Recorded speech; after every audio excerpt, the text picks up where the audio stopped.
Police వాళ్ళు ఇక్కడికి వచ్చి ఆడపిల్లల పైన జైలు వేసి లాక్కెళ్ళినటువంటి ప్రయత్నం ఇక్కడ జర్నలిస్ట్ కూడా అరెస్ట్ చేసి ఆంధ్రాకి తీసుకెళ్లి చిత్రహింసలు పెట్టినటువంటి కుట్ర జరిగినటువంటి సిచ్యువేషన్ అనమాట.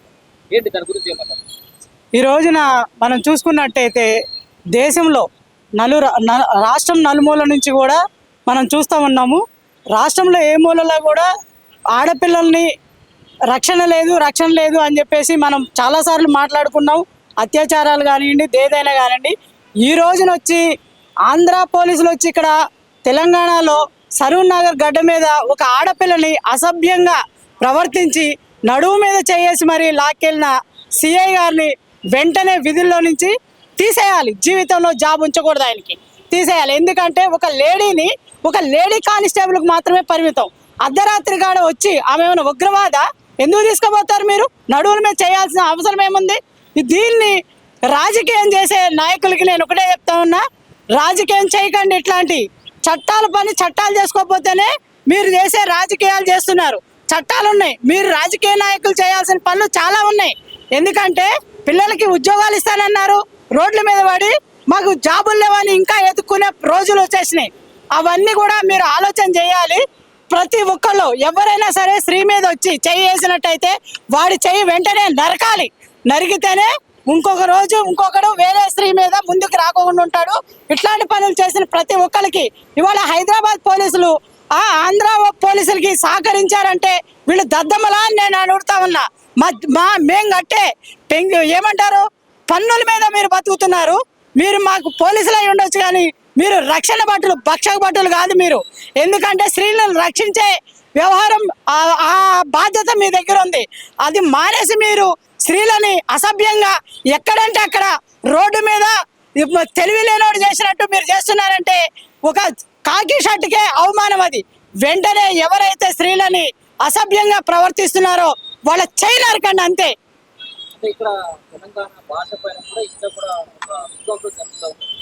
ఎవరి భాష వాళ్ళకి ముఖ్యం.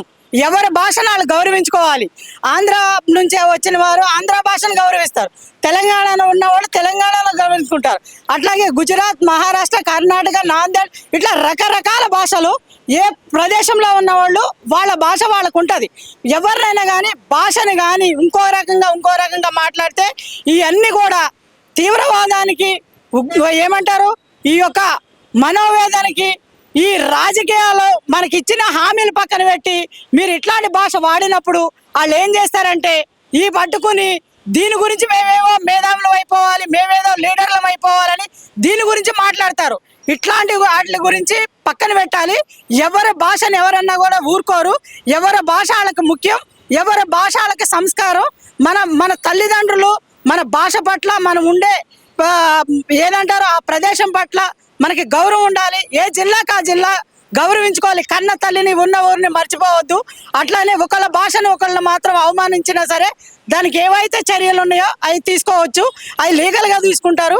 ప్రతిదీ కూడా మీరు రాజకీయంగా మాత్రం చేయకండి. సెక్టర్లు కూడా మాట్లాడుతూ ఇక్కడ ఉన్నటువంటి తెలంగాణ ప్రజలు ఆంధ్ర సంబంధించిన నాయకులు వాళ్ళ ఇంధనం కానీ వాళ్ళ ఆస్తులు కానీ కొనేంత దమ్ముందా అన్నటువంటి మాట్లాడతారు.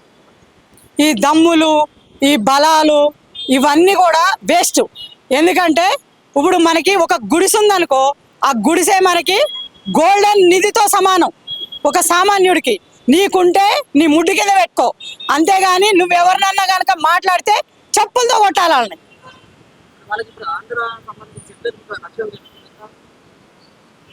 ఆంధ్ర వాళ్ళకి సంబంధించిన రక్షణ లేదంటే మనందరికీ సగం. ఇప్పుడు ఏమంటారు, తెలంగాణ నుంచి పండగలు వస్తే ఒక సంక్రాంతికి కానివ్వండి దేనికైనా సగం మంది వెళ్ళిపోతున్నామంటే ఎందుకు? ఆంధ్ర సగం ఖాళీ అవుతుందని చెప్పేసి అనుకుంటున్నారు కదా. అట్లాంటప్పుడు మనం అందరం కూడా కలిసి ఉంటున్నాం. కలిసి ఉన్నప్పుడు ఈ విభేదాలు ఇంకా ఎందుకు, ఈ పోరాటాలు ఎందుకు? ఇవన్నీ కూడా చేయకూడదు. అందరూ కూడా మంచిగా కలిసిమెలిసి ఉండాలి. నోరుని అదుపులో పెట్టుకోవాలి. అనవసరమైన వ్యక్తిగత విషయాలు ముందుకు తీసుకురాకండి. ఎవరైనా మంచిగా ఉండాలి. మంచి స్వభావంతో ఏ రాష్ట్రాన్ని ఆ రాష్ట్రాన్ని మనం గౌరవించుకోవాలి. అన్నదమ్ముల్లాగా కలిసి ఉండాలి.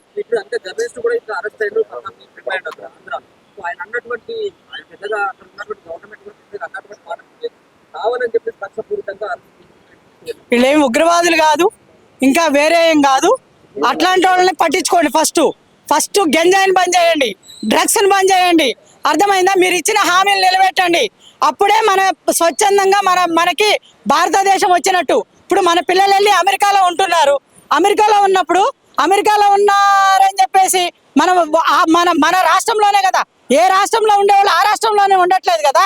అమెరికా ఈ మన 29 జిల్లాల నుంచి వెళ్తుంది, మన దేశాల నుంచి కూడా అమెరికా వెళ్ళి సెటిల్ అవుతున్నారు. సెటిల్ అవుతుంటే మరి ఇప్పుడు అక్కడ పిల్లల్ని కూడా మీరు పలానా రాష్ట్రం నుంచి వచ్చారు, పలానా దేశం నుంచి వచ్చారు అంటే వాళ్ళు కూడా బాధపడతారు.